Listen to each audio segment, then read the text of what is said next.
Sénégalais yi nekk ci biti ña féetewoo Côte d'Ivoire temps yi moom Côte d'Ivoire moo xew waa Côte d'Ivoire dong la ñuy nuyu waaw ñoom la ñuy nuyu naa waa Côte d'Ivoire. mi ngi wax jërëjëf Ndeye Fatou rouge danger la nag. tubaab bi ko rouge moom am na lu ci dox wax. nañu la.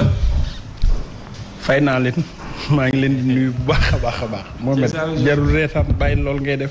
ngay ruube léegi. man mi lay woo ngay bañ léegi. yow dama lay sant liggéey ngay bañ léegi. non yow doo kenn mu bañ Mohamed bàyyi liggéey. xam nga nervi la day yor ay sécurité. kan yow. waaw ku yor ay sécurité. yow sa sécurité yi ne ci suuf nag. man mii de tollu ma fu may dox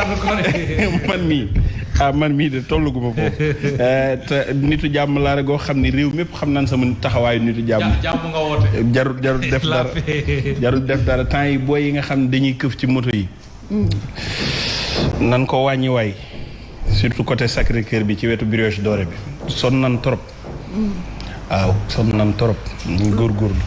ba yaa ngi këf yu méttee waay mais bon loolu yëpp firnde la guy ñàkk liggéey ci réew mi rek ak ñàkk loxo yuy tambaambal ñàkk jom la waaw nañ bàyyi këf gi waay métti na trop da ngay yorloo fonk ñu këf ko bu doon pinton la wala chocopin sax nga xam da ngay tourné jëndaat méttiwul mais da ngay yorloo fonk ñu këf ko waaw maa ngi nuyu waa Sénégal bi yëpp nag tàmbalee ko sama dëkk Tivaouane daal di leen di nuyu siyaar njabootu Cheikh Seydi Hadji Malick gi tàmbalee ko ci Serigne Babacar Sy Mansour di ko ñaanal mu gën fee yàgg te gën a wér di fàttaliwaat liggéeyu jumaay Tivaouane ji rek te di ci wootewaat bu baax a baax ngir ñu jàpp ci ndax liggéey baa ngay sori maa ngi dem Touba gi ma bokk siyaar Cheikh Mouhamadoul Mountakha Mbacké di ko ñaanal mu gën fee yàgg te gën a wér ba naal yi mu naal mu yeggale ko yeneen i naal te it di fàttaliwaat woote Poroxaan bii nga xam ne ci yegsi na presque waaw ñu waaj ko bu baax a baax a baax di nuyu umma islamique bi yëpp di nuyu clergé bi nuyu société civile bi nuyu kujje gi nuyu Serigne Omar Mbaye Thiès di ko ñaanal mu gën a yàgg te gën a wér sans borom mottali mébétam ci ñun daal di nuyu Serigne Fallou Heurtel borom Galaxy Store maa ngi koy nuyu bu baax Heurtel maa ngi koy siyaare di nuyu ñëpp ñi ma bokkal plateau bi Abdoulaye di ko wax ni passeport yëpp pare nañ fi mu toll nii incha allahu rabi. on va manger du bon aloko. waaw CEDEAO la carte d'identité sax tey dem. ñun daal pare nañu pour dem xooli ji affaire yi Ndeye Fatou. frais de transport yi. xam nga yow. waaw yow. garaawul maa ngi nuyu Cheikh Omar bu baax a baax di nuyu Seydi Mohamed. bañu ma nga sant ma liggéey ba pare pendant ce temps. Cheikh Omar. ñuy yóbbu ale Casa Lébu gi waa AS Pikine commission supporter bi mais waroon nañ leen mun yóbbu tamit ñu présent lañu. te ñi doon tëgg moom ci match bii di passé. mais AS Pikine ak Lébu gi y a pas photo ah. non waaw xam nga. waaw lii neex na de bi man maa ngi leen di bàyyi xel. ba pare gis naa mat mes vidéo rappeur bi léegi dem na ca mbalax ma ne ma nga ca tëgg ma ca stade ba les rappeurs là. jërëjëf maa ngi leen di béggee. Cheikh Omar ñu nuyu la bu baax bàyyi la ak téléspectateur yi. Mouhamed maa ngi lay nuyu di la fay xam naa nag. borom y a jamais 203. waaw y a jamais 203 loolu mbéygee fi moo ko moom mën na ko. mais lan la tontu. mbéygee fi man ay anglais la ma laaj nee na ma lettre parce que mu ngi woon ci seen. ba pare dafa mën a sañse. ah oui voilà ba pare ak Youssou Ndour c'est quand même un grand spectacle donc j'en profite pour nuyu suma grand suma xarit Ibou Cissé bu Super Étoile parce que lu ëpp fukki at à chaque fois ak ñoom activité daf may woo invité ma yaram mi nag daa xaw a sutante. massa xaw ma grippe la xaw ma corona man daal lu ne naan naa ko. dafa mel ni nee na Aïcha moo ma wàll tey la anniversaire am ma koy nuyu au passage. di ko souhaiter joyeux anniversaire. moom suma gaan la. ñu ko koy souhaiter. nuyu naa waa àdduna nuyu waa Sénégal. nuyu waa Pikine. nuyu Papis Mbow. Papis Mbow actuellement moom mu nga Côte d'Ivoire mooy dalal gan yi parce que c'est le grand frère à Abdoulaye Mbow. voilà man invité nañ ma sax mais gars yi ne naawut bi avion mais am toll nii kuy daw dépense moom nga xool leneen quoi. nañ cotiser. voilà donc. bi may ñëw maa ngi jot nouvelle ni Cheikhou Kouyaté a perdu. son waajuram bu góor donc. ñu ko koy jaayee. di wax ni moom aussi exemple la. parce que bi mooy 5e CAN bu muy participer. puis il a fait toutes ses classes dans l'équipe. et puis exemple d'humilité et de rigueur. nekkoon na capitaine bi ñu dindee capitaine bi kenn déggul mu wax wala mu def bruit à chaque fois su duggee sur le terrain il mouille le maillot. la preuve match bi passé bi ñu indee remplaçant Ablaye Seck. moom il était là pour aider kooku am esprit d'équipe boobu. donc moment bi nga xam ne dem na représenter Sénégal loolu am si ginnaawam dañu koy manifester toute notre solidarité. ñu ko masawu. et puis ñu ngi masawu aussi njabootu Sëñ Fallou gi yëpp. ci génn àdduna Serigne Gallas Sindidi. taaw ci Serigne Abdou Karim Mbacké. ndeysaan ñu dëkk Parcelles yëpp miin nañu ko. nekkoon ko baax doon nekkoon suñu xarit. donc ñu ngi koy jaale njabootu Sëñ Fallou gi yëpp di ko jaale njabootu Serigne Abdou Karim gi yëpp. ko ñaanal suñu borom itam xaree ko àjjana àdduna moom noonu la rek. waaw yi ñuy annoncé yëpp dañuy permettre askan wi donc ne boo duggee ci ruq mën a kan. mën a waajal sa bopp bu baax a baax ndax ala kulli yàlla kenn dëkku fi voilà. sur ce ñu tàmbali mbokk yi ak waxtaan bi muy actualité ci la ñuy dox xam ngeen ko ak bile jotaayu waxtaan di les grandes gueules ñëpp si bokk Abdoulaye. L'actualité aussi c'est le collectif des recalés. Ñii ne des candidats spoliés du parrainage. Ils ont été reçus par les ambassadeurs. Plus de 900 000 électeurs ñu ne introuvables dans le fichier électoral. L'Union européenne interpellée. 41 plaintes quand même annoncées contre le Conseil constitutionnel. Bougane Gueye qui parle plus de 2 fichiers électoraux. Alors lii yëpp Ablaye ñu la ko tegalee sur le plateau. Ban commentaire wala ban lecture. Bon, Mohamed, permets-moi d'abord de rappeler une chose qui est essentielle.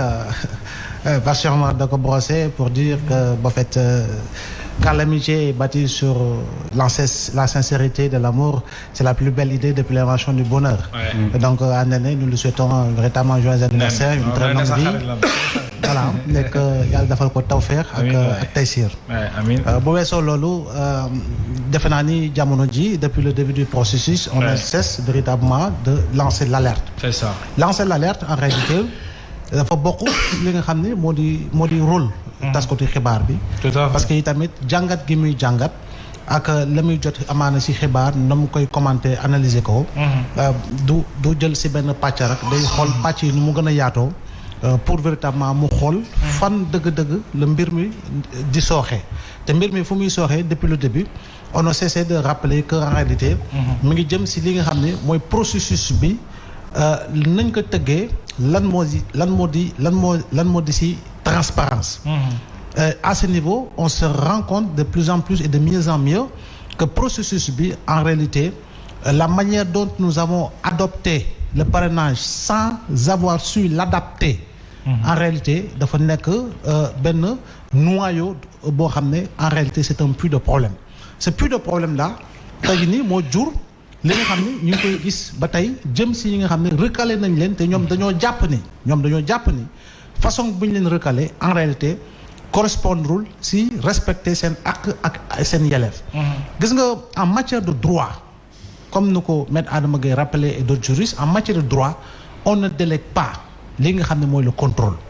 te fii suñu defee la commission de contrôle te ñu gis ni il y a en réalité ku ñuy supposé être un informaticien qui n'interprète pas le droit mais qui ne fait que li nga xam ne mooy jël li ko logiciel bi di jox en réalité foofu effectivement dina am ay jafe-jafe jëm si li nga xam ne mooy impartialité ak transparence bi nga xam ne dafa war a nekk lamboo si li nga xam ne moo soxal wàllu contrôle bi parce que bu ñu ne yóbbu nañu conseil constitutionnel ay la yëwan ñay war a contrôler mooy ñi nga xam ne ñooy valider ak invalider pour ñu ne effectivement ni la mbir mi jaaree tey jii nii bu ñuy waxu clé est-ce que on doit insister sur les clés Ndeye Fatou buy dem conseil constitutionnel ay woto lay gaare yëpp si ay caisse yoo xam ne ay parrainage la physique dossier physique te gis nga ñuy wàcc conseil constitutionnel yëpp ay caisse ak ay mallette la ñuy yóbbu conseil constitutionnel waaye léegi bu fekkee ni Mohamed clé bi doxut Ndeye Fatou lu tax ay la yeewoon du ñu def contrôle physique document yi nga xam ne yóbbu nañ ko parce que j'ai été surpris bu ñu waxee ne documents yi ñu doon collecté sur le test parrainage doon collecté à travers ces fiches kenn laalu ko voilà moom ak investissement bi ñu ci def nit ñi sonn gi ñu ci donc bu fekkee ne yow voilà man en fait la question man dama ko mos a laajte ça veut dire que tey nii bu ñu la joxee ay fiches nga wër Sénégal njaay gi yëpp Ndeye Fatou ak recopier nu mu méttee nga war si sëgg ay guddi yoo xam ne di nga xool tur wa sant wa adresse ba date de naissance ba signature ba tout nga jël loolu yëpp rassembler ko ba mu mekk ay pile de caisse nga yóbbu ko ñu tegee ko ne sukkandiku si benn clé boo xam ne xam nañu ni si wàllu xare la en réalité mën na bañ a répondre à 100% si li nga xam mooy niveau de vérification mais si la clé ne marche pas ben c'est parce que il y aura une autre alternative. L'alternative, c'est le contrôle physique. Si le contrôle physique prend du temps, alors que le contrôle numérique marche très bien, mais on se limite au contrôle numérique. Mais le contrôle numérique, doxul ba pare ñu invalider la sur la base de ça. Je dis encore une fois, si sama gis-gisu bopp, loolu dafa nekk manquement en termes de contrôle lié à la transparence de bout en bout. C'est ça. Léegi nag gis nga ni boobu ba léegi ñuy recalé yépp lu ñu yëkkati ci kàddu. Mohamed Ben Diop gis nga lim ci wax, Mary Teuw Niane gis nga lim ci wax. Abdourahmane Diouf gis nga lu mu si wax Bougane gis nga lu mu si wax Mimi Touré gis nga lu mu si wax ak ñeneen ba si Alpha Thiam Alpha Thiam moom Alpha Thiam moom dina ñëw suñu koñ Alpha moom bu jàlloon waaw dinañ ko rek kaay ci lay am problème non Alpha dina non Alpha moom dina ñëw suñu koñ pour peinturage mur yi ñu ngi koy nuyu voilà gis nga Yatta Saay moom itam dugal na donc aujourd'hui nous sommes dans l'étape véritablement des recours lan moo waral loolu yépp c'est qu'en réalité bu ñuy xool ba léegi comme ni ma ko waxee adopté nañu parrainage bi mais adapté wuñu parrainage bi. adopté nañu ko mais adapté wuñu ko parce que pour le parrainage on a dû faire du benchmarking dem ci ay dëkkaan xool parrainage bi foofu lan moo fa xew. buñ ko adopté nag bu ñu ñëwee fii dañ ko waroon adapté par rapport ak li nga xam ne mooy déggoo. si niñ koy tëggee déggoo ko ak acteurs yi déggoo ak société civile déggoo ko ak ñi nga xam ne ñu ne les représentants des citoyens à travers différentes organisations mais yëpp defuñu ko moo tax aujourd'hui da ngay gis coow li nu mu wëree si li nga xam ne moo jëm si wàllu parrainage yi tey nii le système de dénonciation bi nga xam ne les recalés ou des recalés jël nañ ko dem yóbbu ay lettres bataaxal si ay organisation c'est que jàpp nañu ni kon boog ñoom seen àq ak seen yelleef ba tey dañ ko salfaañee boo gisee tamit fu mu toll nii lu ñu joxe gum comme argument lié véritablement au recalage de certains effectivement mënuloo ne ñii dañoo jàll parce que ñii dañ leen recaler parce que si le processus était transparent à tout point de vue ku ñu recaler defe naa ni ñëppay d'accord ni fañ ko jaarale ak lañ la jox si explication day leer ka ñu recaler lañ ko recalé buñ la si waxee dina la jox explication yoo xam ne dafay leer moo tax aujourd'hui le nœud du problème le principal nœud du problème je n'ai rien à contre les 7 sages du Conseil constitutionnel mais le véritable nœud du problème Mohamed c'est le contrôle lié au logiciel bi 2019 dafa nekkoon grille à problème 2024 logiciel bu ñu ne tëggaat nañ ko logiciel boobu dafa wëlbatikuwaat nekkaat grille à problème donc tout tourne autour justement de ce logiciel-là. Contrôle parce que dégg naa benn candidat recalé bu ne. bu ñu dugalee clé bi téléchargé na jusqu'à 28%. oui mu yam fa. waaw léegi lu téléchargé à 28%. mais est-ce que clé boobu fekk amul virus. mais moo tax ma ne la xam nga tey nii Mohamed virus boobu warul nekk explication. pour une affaire aussi sérieuse Ndeye Fatou. est-ce que virus war na nekk explication de rejet. ka la jox clé bi waroon na liggéey boo xam ne clé bi quel que soit alpha bu ñëwee ba conseil constitutionnel quel que soit alpha clé boobu day ubbeeku parce que gis nañu ay ndaw yoo xam ne si wàllu xarala la ñuy yëngatu Ndeye Fatou téléphone am lu mu virusé am na ñoo xam ne bu leen ko joxee ñu lijjantil ko ba génneel ko toutes les données yu nekkoon si téléphone bi donc man je trouve côté si fànn woowu daal jafe-jafe baa ngi fi parce que ñun itam war nañu tëgg benn système parce que ñun bu ñu demee ba Cap-Vert dem xool la Cap-Vert def si wàllu parrainage defe naa ni ñun suñu wàllu bopp ak nañu rawoon Cap-Vert en terme de modèle démocratique defe naa ni dañoo tolloon jamono joo xam ne amaana sax si gis-gis Cap-Vert moo waroon mën a ñëw di jàngi si li nga xam ne moo di démocratie fi mu toll si wàllu Sénégal donc système électoral bi je le dis et je le répète c'est un système à déconstruire. Le système électoral sénégalais c'est un système à déconstruire. Est-ce qu'on pourrait stopper le processus Abdoulaye pour évidemment jéem a lijjanti wala jooyanti ce qui se passe. mais Mohamed xam nga ñi ñu teg injustice le processus est enclenché. Oui xam nga Alioune Tine yàgg na fi. mais le processus est enclenché mais vu les couacs. les problèmes sont vraiment est-ce que waruñu taxaw dañu war a taxaw xoolaat parce que en réalité xam nga lan moo ëpp solo. naka la ñuy fexee ba fu ñu jëm jàmm am fa. c'est ça. ba nga xam ni xiiroog ngaayoo du ca am. je crois bien qu'aujourd'hui pour man laa wax. c'est la chose la plus essentielle pour le Sénégal fi ñu toll ci jamono ji. parce que itamit comme on le sait en réalité fii xaw ma nu ñu koy waxee ñàkk ba ci ram luy raam ci ñàkk ba la jëm. dégg nga léegi de ce point de vue là ñun est-ce que en réalité nous savons anticiper sur certains signaux. signaux yooyu nag en réalité tey jii nii bu ñu la nee def nañu tout dingi nañu nii kii gagné na mais on risque d'assister à une victoire à la Pyrrhus. Une victoire à la Pyrrhus n'est pas une victoire de gloire. C'est pas une victoire de gloire. te victoire de gloire ñàkk victoire de gloire boobu nag képp ki nga xam ne daf koy wut pour yegg fenn war na ko bañ donc mu comme si mun ci doon moo tax it instant bi nii il faut quand même que ñu xool mbir mi effectivement naka lañ koy jooyantee même s'il faut rappeler que malheureusement le processus est enclenché dès lors que le processus est enclenché on attend le 20 ñu ngi ci période de recours bi on attend le 20 yeneen problème mi ngi judduwaat. xam naa ni mooy si yeneen poñ yi dañ ci ñëwaat. maintenant sur ma question très rapidement waa ñu dem ci Ndeye Fatou naka nga gisee posture ces candidats là yi nga xam ne dañuy wax ne dañ leen spolier wala recaler en tout cas ci doxalin bi dem seeti Union européenne. les ambassadeurs. ce sont des actes politiques à poser. Et ils ont posé ces actes politiques et ils doivent continuer de poser ces actes politiques. C'est un problème de survie politique.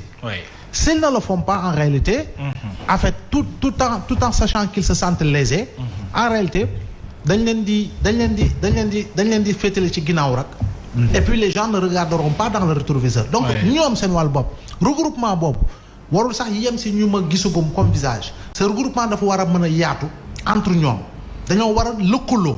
def benn bloc xeex lu ñuy xeex sur le plan politique ba xam daañu ci am ndam wala duñu ci am ndam mais quel que soit alpha même bu ñu amul ndam pour ñoom ñu jot ci lu ñuy laaj par rapport ak lu ñuy jàpp ne leen spolier seen droit au moins que ñoom ñu retourner wu nekk une autre force politique boo xam ne en réalité c'est une force qui va se greffer dans une autre force politique et l'addition de ces forces politiques là donnera une puissance de frappe électorale. Très bien.